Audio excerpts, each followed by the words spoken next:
আব্বা কি মাছ পাইছেন? পান না? করার তো গাইছেন সকালবেলা বীজ দেন। আমি আমার আব্বাকে খুঁজতেছি, কোথায় গেছে।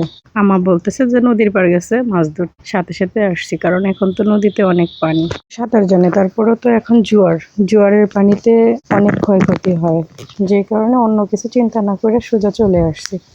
আসার পরে দেখি আব্বা জালি নিয়ে উপরে দাঁড়ায় রয়েছে। জিজ্ঞাসা করলাম, আব্বা কি মাছ পাইছেন? পান না?